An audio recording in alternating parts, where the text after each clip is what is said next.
to tell you a little bit about a car that I think is pretty special. It's special for several different reasons. Back in 1988 or 89, Pontiac was asked to provide the pace car for the Indy 500 and the 73rd Indy 500, and this car was the car that they chose to do that with. So it is a low production car.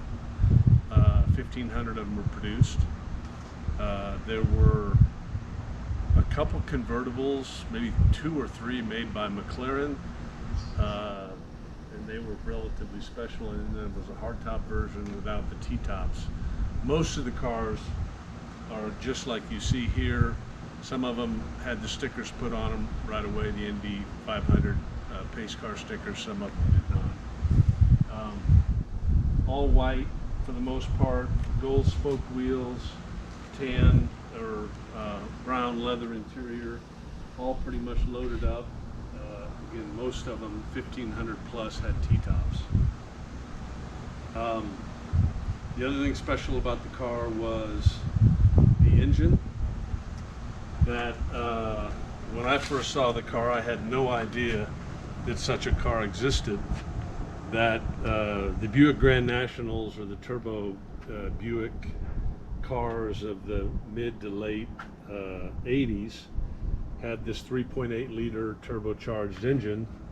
You remember the Grand Nationals 86, 87, and then the GNX. This is that motor. So to have a Pontiac car pace the Indy 500 with a Buick motor is kind of a rarity. The engine was rated at 250 horsepower. Most people believe that the car had closer to 300 horsepower. And in 1989,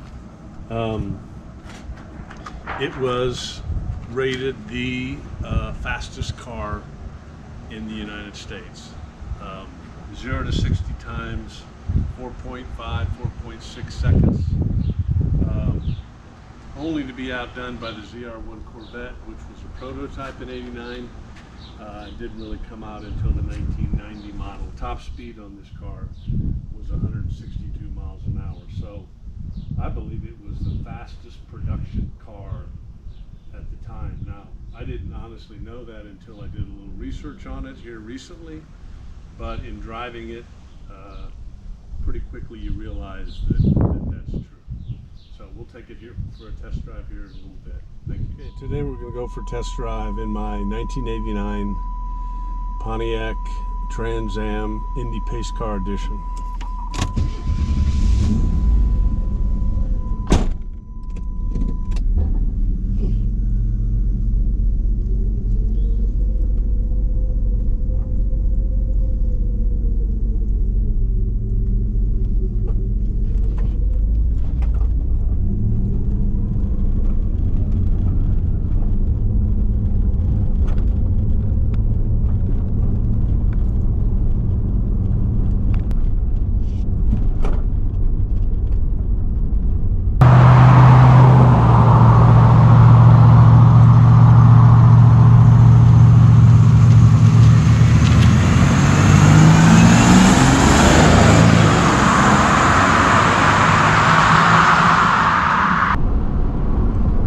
So this car, in the intro, I told you a lot about it from a specification perspective.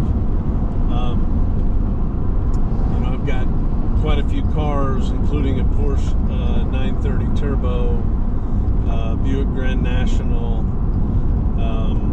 Chevelle SS's, Corvette Big Blocks, GTOs, and this is the fastest car by far that I have. As I mentioned, I never really knew how fast it was until I did a little research on it. But it is, honestly, it's hard to keep the wheels from spinning. If you floor it and you're going under 30 miles an hour, the wheels are going to spin. It's just got that much power when the turbo kicks in.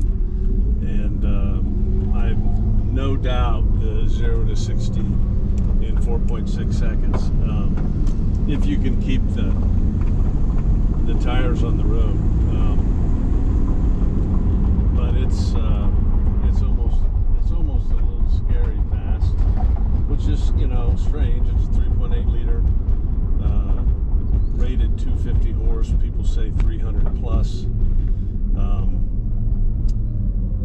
But it is, again, I have an 87 Grand National. I had been told that this had the actual GNX engine in it versus the Grand National. GNX motor was only an additional, probably less than 20 horsepower. But I don't